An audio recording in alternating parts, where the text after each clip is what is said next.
Okay, welcome back to the Daily Journal's coverage of California International Arbitration Week. I'm joined here by Dana Welch. Dana, thank you so much for joining us on the Daily Journal live stream. Really appreciate it. My pleasure. Now, Dana, I understand you have a fairly long history with this event specifically, but also with arbitration in California. For our audience's sake, would you mind giving us a little bit of background on what you do now in terms of your practice and some of your professional history? Sure. I've been an arbitrator for 24 years, Wow. so a long time.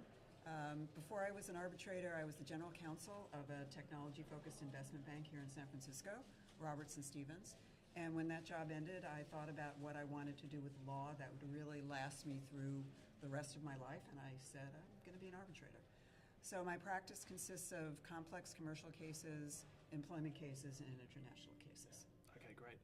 And in terms of your history with California International Arbitration Week and everything else? So about 5 years ago, we founded California Arbitration, and the idea of California Arbitration is to promote arbitration in California amongst businesses, lawyers, and really build California as a seat for arbitration, international arbitration, which it has not been historically, but it is increasingly.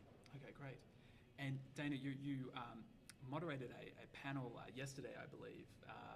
Would you mind telling us what the panel was about, some of the things that were discussed in there? Sure. Well, it was a panel about how arbitrators are thinking about artificial intelligence in different jurisdictions. And the idea for the panel was actually quite interesting. One of my colleagues who lives in Europe called me up one day and he said, European arbitrators are very upset about what's happening in the United States with arbitrators and AI. And they really feel that it's really an error for arbitrators to be using AI. Okay. So I thought it would be a very interesting panel to talk about how different regions of the world, how different jurisdictions, how arbitrators approach AI and their embrace of AI. So we sort of saw it as a little bit of a Goldilocks. China, there is full embrace. It's hot. Mm-hmm. The United States, there are some hesitations, but it's happening. And Europe is very slow, rule-bound, regulation-bound, and so there's a real lag and a real, I would say, skepticism around the use of AI. And are there particular points around that skepticism? Is it a data privacy thing? Is it that fear of bias in decisions? Any particular issues? Well, certainly data privacy is a big issue in Europe. But it is also a question of skepticism that AI can ever be useful in terms of generating awards and replacing human beings. So I think the Europeans who were on our panel, and we had 2 Europeans on our panel, emphasize that Europe is slow-moving, it is very rules-oriented, and they kind of thought about it in terms of how dare you think about replacing us, human beings. So it was a very interesting panel. China, on the other hand, full-on embrace of AI, and even in domestic Chinese cases, there is an AI-generated award that has no human touch in it at all. And in the United States, of course, we use AI, but we do not delegate our decision-making to AI. And from a practitioner's perspective, you as an individual, what's your take on the role of AI in your work? So it's a tool. We've used LexisNexis for years, we've used Google for years, and it's just another tool that I have to really help me be more efficient, so I do use it. Okay. And Dana, is there any legislation in the works as pertains to artificial intelligence, arbitration, that might sort of dictate how AI is used in the future?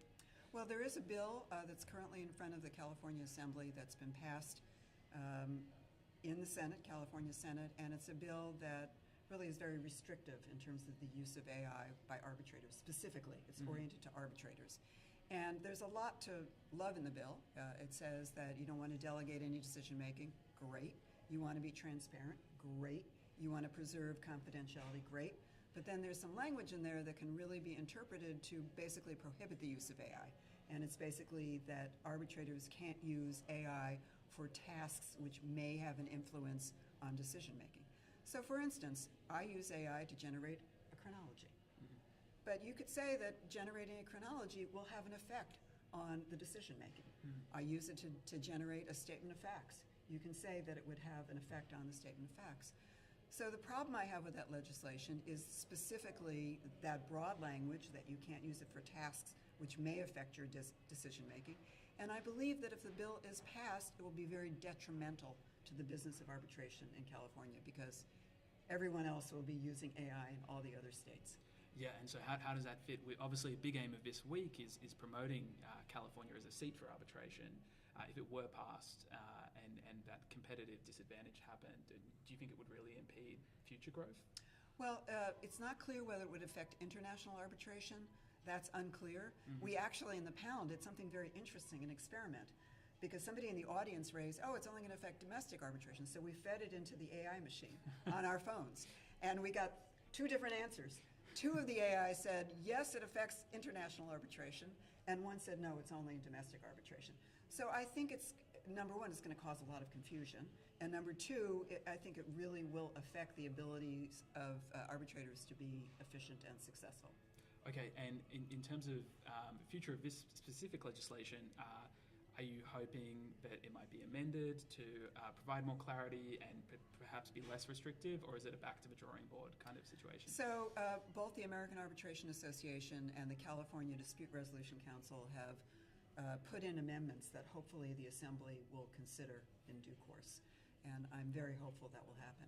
I also think that when the technology community finds out about this bill, there are going to be real issues and there's going to be a lot of lobbying against the bill because it's so restrictive. Okay, and do you know the bill number? Offhand, I don't. No, that is totally fine. I'm sure our readers can, we will provide that information to them. Now, Dana, other than artificial intelligence, is there anything else you're watching for this week in terms of key topics to be discussed that you're particularly interested in? So I wasn't here this morning, but I heard there was a wonderful panel on environmental challenges and arbitration in environmental challenges. What we're very excited about is this is our 5th week, International Arbitration Week, and I think you've seen because you've interviewed so many people from around the world. Yeah. So California is really becoming a real center for people to think about arbitration, and I think it's because we're the epicenter of technology, and technology is pervasive, and technology is international. So when technology companies enter into contracts that have dispute resolution clauses, because they're seated here, it just makes sense to have arbitration in California. So there's enormous interest in California as a seat. All right, great. Well, Dana, thank you so much for joining our live stream. Really appreciate it. That will wrap up the Daily Journal's live stream coverage of California International Arbitration Week. We hope you've enjoyed our coverage and stay tuned to the Daily Journal website.